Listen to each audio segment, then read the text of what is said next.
Welcome to Digging, a podcast where we dig into the heads of creators. In this series, we're focusing on the spark, the very beginning of inspiration for an artist, where it comes from, what you do with it, and where you go with it. We're aiming to focus on how and why artists get into their field, so if anyone is listening and wants to pursue music or art or writing professionally, these are the stories of people who have pursued it, how they did it, and then how little money they have now they've started. But please do not give up. If you are just getting into this, you are our beacons of hope, and we are the wretches of evil clawing from the darkness at the fountain of youth. We aim for this to be as inspirational as possible, despite that previous sentence. Before Breakfast are in essence a folk band based in Sheffield who combine jazz-inflected piano, ethereal strings and tightly woven melodies to create both a soothing atmosphere and captivating themes that revolve around the concept of womanhood and identity. Before Breakfast have been everything from a one-piece centering around Gina to a four-piece, but are currently a duo of Gina and Lucy. For working out whose voice is whose, Gina is the first to speak, as I forgot to properly introduce them at the start of recording, because it just turned into a lovely chat. In this episode, we're going to be talking about the reclaiming of male-dominated spaces, teenage diaries used for lyrics, making music through shapes, and Gina and Lucy's classical backgrounds leading up to the release of their debut album, which will be out later this year. I don't think there's a date on it yet. If there is, then I'm terribly sorry. But we'll be putting some links on the podcast as well, where you can listen to their music, which you totally should do. I've been listening to it all week, both before and after this interview, and it's such a pleasure. I apologise in advance for suggesting Wolverine and the Avengers were in the same canonical adventure. You will hear what I'm talking about soon. There's some naughty words. Here's a song about it. Hope you enjoy the Lil Pod. Right. If anyone is listening to this podcast that we made, if anyone is listening and they might be underage, then please be aware that there are some naughty words. If you don't know them now, you will by the end. On the Before Breakfast social media platforms, there's a little quote from you guys which I really like, saying, "Before Breakfast sing stories mainly about being a woman. Other genders welcome."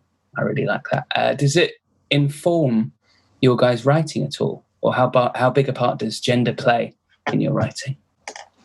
I'll start just because I've done the very, very beginning of Before Breakfast was mainly me, and I've always had a bit of a thing about not writing songs about boys. Okay. For fear of, I think it's the Taylor Swift quote. Yeah, the boys can write songs about girls, and it's fine. And then as soon as girls write songs about boys, it's like really whiny and pathetic. And really, I can't remember the exact words, but and I think I've always been very conscious of that, about not wanting to write love songs and not wanting to write about boys. And also, like, boys take up so much space anyway. And there are so many male-dominated spaces. I was like, you know what? I don't want my songs to be dominated by you, and I want to fill them with other things. So to begin with, they were very much about other stories of my own, and hopefully things that would resonate with other people. Yeah, probably me thinking more that they would be women, but that's not necessarily so true now. I may have relaxed that a little. Okay, good. As in the sense that it's resonated with people of various genders to that sort of extent, and you've managed to write maybe about a slightly broader thing. But I don't think that your music would fall into this the stereotype of girl sings about boy, does it? No, it still manages to evade that. Yeah, I think it's more that maybe I've just got that out. I've maybe just got over that.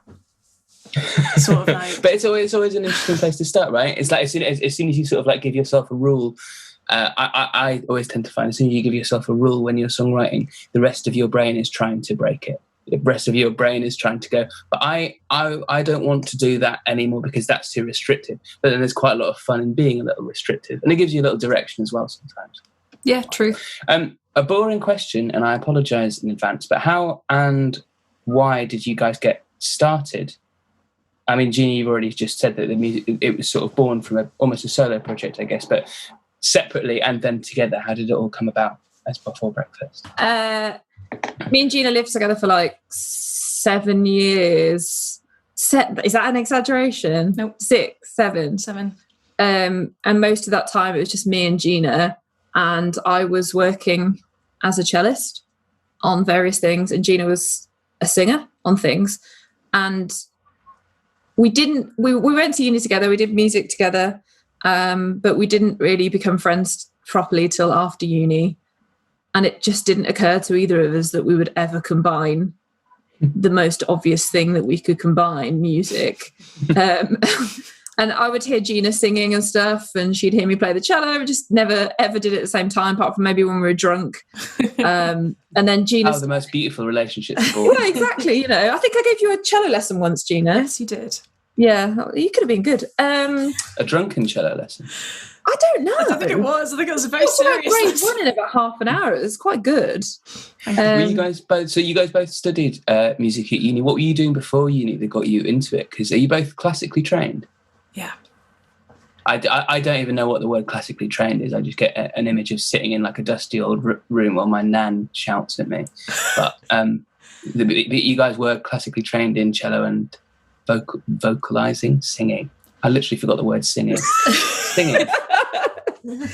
Yeah, I was a chorister for like 6 years at Sheffield Cathedral. So that's how I got I didn't really have a singing teacher. I did have singing teachers, but I didn't really learn anything from them, frankly. Yeah, a lot of people have said that. But I think that's why one of the reasons I'm such a passionate teacher now is because singing teacher needs to move on. But yeah, so I just got stuff from being a chorister, and that's how that's my big part of my classically trained music education. I had old people teaching me things, and they were all fucking great. I mean, I swear. Yeah. Oh, swear away. They were all fucking great. So that was good. And interesting. Yeah, I love classical. It's always number one, but I don't really do it that much. I teach it, and I do it for fun, but I don't work classically. I've done band sessions since I was a teenager, and a lot of classical players don't like to improvise or really work anything out. So that means even though they're probably better than me, I get more work than them. So, which is great. Yeah, that's strange. I used to find it because when I was a kid, my nan is a piano teacher, quite a formal piano teacher, and used to run choirs and things like that, and sort of like got me into having like lessons once or twice a week and going and joining these choirs and having to learn theory and things like that. And it was a very formal education, which I think retrospectively I really appreciate, but at the time I fucking hated it. It was just being shouted at in like rooms full of dust and like cobwebs full of... A lot of the time they don't, there's unless you are doing something really great at the end of it that you enjoy, there's no point. So I had an amazing youth orchestra, string quartets, wind bands, like we did everything, and all of that practical stuff was what you did all the other crap for. And then you slowly sort of understand why it exists. But I was at music school like 15 hours a week out of choice, and everything was heavily subsidized then as well, so it was doable. But yeah, I mean the theory stuff, if you don't have that other side, the practical side, it feels like the worst thing in the world. I'm still, oh god, actually I won't say it because I've got a job. No, it's fine. I'm still shit at theory. But I know so many people that are. Like, I think sometimes when I was this is going to sound like I'm completely dissing a huge aspect of musical education, but I was always so jealous of the people that didn't have to learn any theory and could still play all of these mad guitar parts or piano parts or something like that because they were self-taught and they based it off what they heard, and they were like, they were playing like triplets and they didn't know what triplets were, and I was like, oh, that's a cool triplet, and they're like, what do you mean? And I really liked that they didn't know what I was talking about and they were still managing to... I think there comes a tipping point as well though, doesn't there? It's like, yeah, exactly, everyone, and then yeah, I was always very jealous of that, like sort of lack their end of musical theory. But I only did it up to a certain point when my nan stopped shouting at me. I only did it up to that point, and then after that I forgot what triplets were. So fuck you, nan. Pineapples. No, wait. Do you use pineapple, Gina? You know what? I'm quite boring. I just go triplet.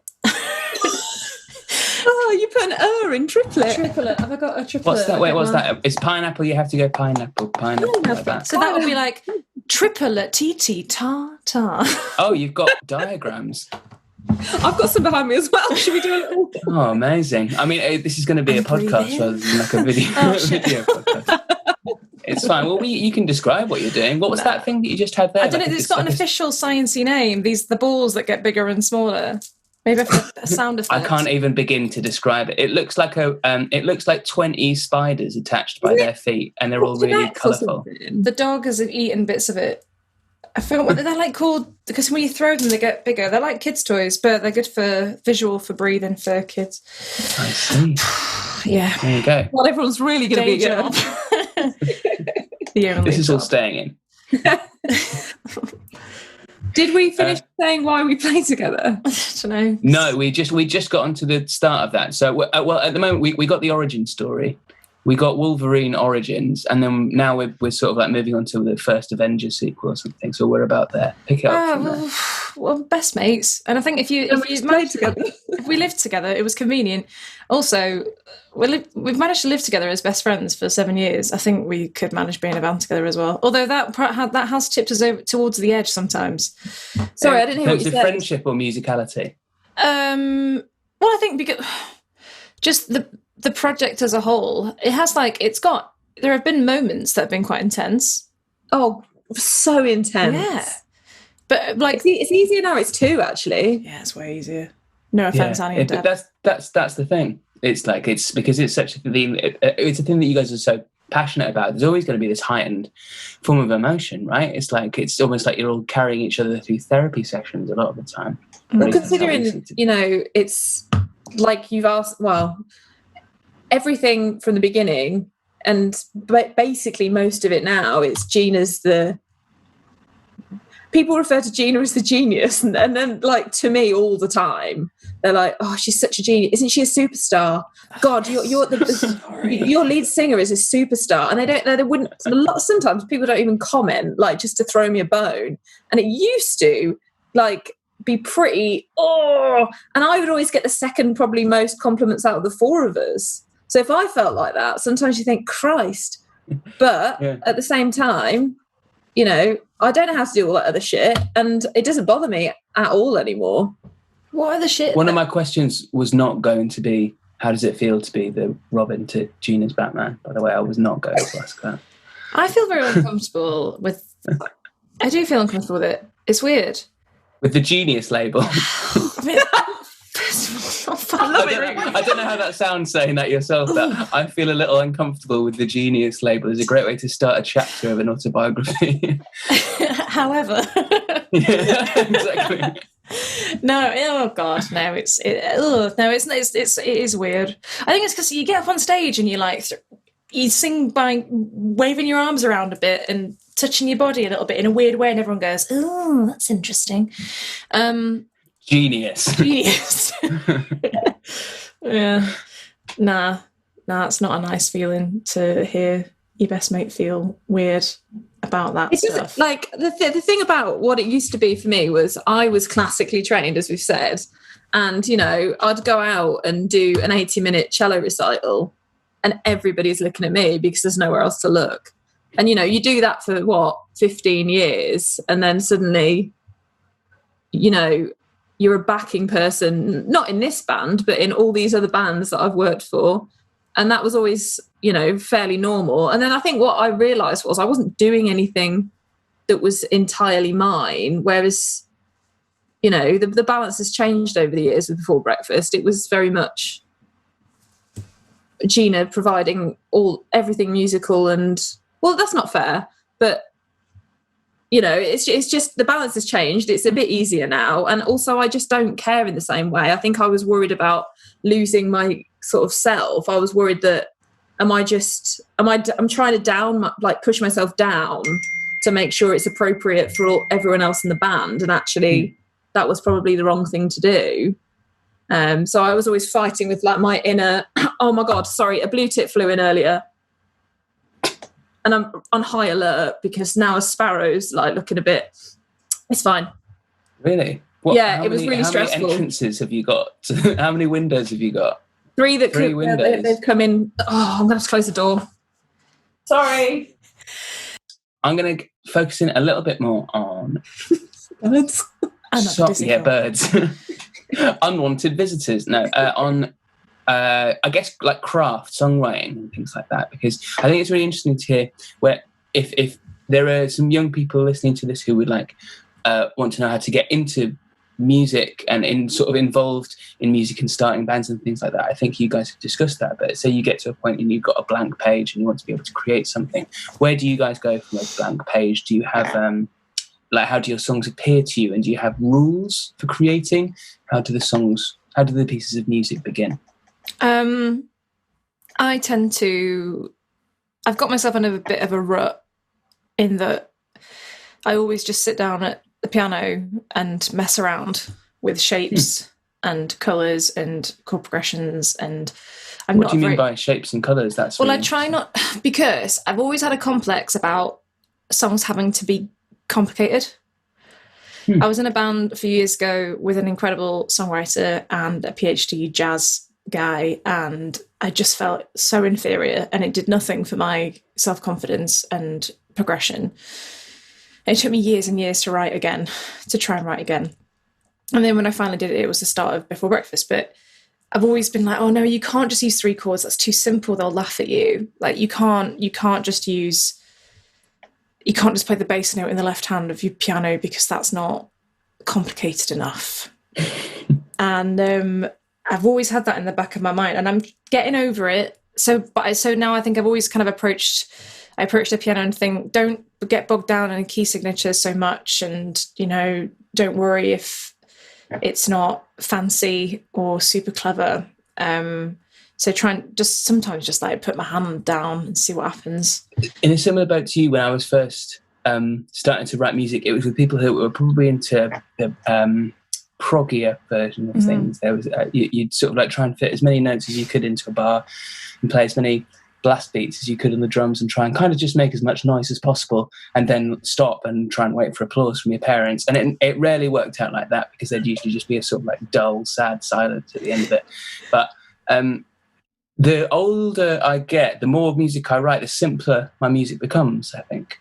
I think there is a sort of like aching for simplicity in a lot of music, because you realise that a lot of the simplest music is so sort of unadorned. Some of the best music is just like it's never overtly complicated, and it just sort of like relies on itself as opposed to quantity. Yeah, I would agree in that I tried really hard to be like really good and interesting and clever, and then as I've gone on over the past few years, I've just said, like, calm down, and just admitted that I don't need doesn't need to be complicated, and also my piano skills are very limited. So I've got limited options, but yeah, so I'm a little bit more at ease with the idea of simplicity now. Yeah, some of the best songwriters are terrible musicians. Yeah, no, I'm sure that's very true. I remember talking to a friend of mine's parents when I was about 17, 18, and I was just starting to fall in love with Bob Dylan, and they said, the thing about Bob Dylan is he's the worst singer, he's the worst guitar player, he's the worst harmonica player, and he's written the best songs of all time. It's mad. And I was like, oh yeah, I kind of dig that. But a couple of years before that, I would have been like, nah man, you need to put in some more like tapping scales and play quintuple tuplets in a 15/8 time signature. That's how to make your parents applaud louder. You need to start you with like kids. Now we both teach so much. Like you see what you used to do in a child over and over again, and trying to explain to them that they don't need to do all that shit all the time. Is sort of, you just have these flashes of moments when you've done something really inappropriate, embarrassing, and someone's gone, lovely idea, but why don't you please do anything else? It's just a young thing, isn't it? You want to make sure everyone knows that you know how to do it, even if you don't need to. Yeah, the idea of like proving yourself and wanting to be seen and to be heard. It's the same way that you hate pop bands when you're young. You can't be seen to like certain people, and you have to pretend that your music taste is actually a lot cooler than it is. But and that dissipates with age, I think. Yeah, but I don't know why. Well, you just yeah, hopefully it's because you maybe know who you are a bit more. Yeah, I hope so. And you're not worrying about what other people think of as much. for you. Yeah, it's a very personal thing when it comes to taste, isn't it? I think sometimes I personally get a few little quandaries about that, a few little issues about how other people sort of see taste. And I think that's the little teenager inside sort of banging on the cage, rattling the cup against the cage. But then I just like admit to myself that actually it's all right to listen to Robbie Williams live at Nebworth in 2003 because it's fucking great. I mate AJ will be all over that. Oh God, yeah. But from there, sorry to go on, but I will fully answer your question. Is I think that I just generally improvise a melody over the top, and usually like nonsense words will come out, and maybe they will stick. Most of the time, something sticks out of there. Mostly it doesn't. And then the form will come from there, and then the very, very last thing is always the lyrics. Always. I don't understand how people. But you're basing it around sounds. I think there's always like an atmosphere, or like in the nonsense words, like one or two words will stick, and I'm like, okay, they mean something. And again, like it's a bit of a cliche, but I feel like sometimes the song already exists, and I'm just slowly just uncovering it. I like that. Sometimes you come and sing things and we're like, that you keep in that word and you're like, no, it's bloody stupid, doesn't mean anything. And it's like, no, it's staying. Because to us, I say us, it's only me now, but it's always us still in my head. What Gina presents to us is like, we always think it's a much greater sort of further along the line place than she thinks it is. And, you know, I can pick things out that I think is cool, and Gina always dismisses things quite a lot, especially maybe not so much anymore, but she used to dismiss things and I like to be sort of go, oh, that bit's crap or whatever. It's something I've had to deal with. Yeah, so we've got a song called Wreck now, and she sort of just started singing the word wreck over and over again, and she was like, it's not wreck though, it's not wreck. And of course the song is now called Wreck. Yeah, because so that's the song I had to. I was like, okay, fine. If we're keeping that, then I have to figure out what the song's about. Yeah, but I think there's a big thing to be said for always trusting that initial instinct, the initial word or phrase, or like you say, colour or chord or something, or little melody that comes to mind. That first one is usually like almost the purest idea. I've always liked that idea that's the first. If these songs already exist, as you say, which I really like, then that's like the first truest few notes of the song are the first that appear to you. I've always liked that. There you go. And then Lucy makes it sound better by either writing she sure does, writing some words or chucking some sick BBs and cello stuff on there. Gina allows me to write really painful teenage diaries and send them to her, and then she helps me sort of come to terms with the horribleness of how dark it can get in the evenings, and then makes them into pretty songs, which is really cool. So what sort of diary? Well, I just write shit down when I'm sad, and I've always done it when I'm feeling really crap, and then I generally rip them up so much. Now I've got a shredder, so it's okay, but I used to rip them up so much just in case. Sad diary shredder. Yeah, Lucy, so she'll email me like just excerpts from her diary, type them out, and they're kind of nonsensical or just picked out of a paragraph of waffle, and then I have recently kind of moulded them into lyrics. Oh, that's amazing. I haven't had to do much to them, actually, which is really nice. But, and they, a lot of the time, will happen to fit some of the shapes that you've been making. Yeah, well, I think sometimes, especially if there's a mood, and maybe for example, I didn't come up with anything for Funky Harmonic, not the working title. We have a habit of sticking with the working title for far too long and then accidentally calling it that. But I'd love to see it on Spotify as Funky Harmonic. That's not happening. Well, just that, like, I think when that was being written, I was like, well, I don't feel super drawn to this, and I think I know that Lucy should have this. This should be something for Lucy to have for her stuff. Sometimes I'll be like mega protective. You're not having that one.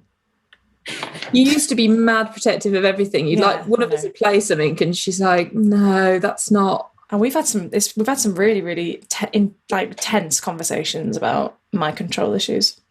But that's the thing. It's like people do get protective over the creative stuff because it feels so much like closer to you, right? It feels like a relative almost a lot of the time. Yeah. Someone described our album as us giving birth, us having a kid the other day. And it's strange to think of it as like a living thing, but it's not alive. No, it's not actually alive. But yeah, that was a strange similar. Isn't it? Sort of alive. Yeah. Does it? But I guess it being alive means that it's going to die. So I kind of don't want to give it life. No, don't do that. And also, this is too much for a Sunday. I don't know whether you feel the same. Like I'm sick of our first record. We've been in the studio on and off for a year, and I'm sick of it. And although most of it is going to be new to everybody, and most of it is new to it because no one knows who we are. So having to sit with those songs for the next however many months, years is new to people. And they died for me ages ago. I'm over it. I'm over half of them. Not interested, but I know exactly what you mean, but I think sometimes they sort of rejuvenate. They come back to life in a way. We shall see. I hope they do for your sake. Yeah, that'd be nice. Fall back in love with your dead kids. That's what I'll call this episode.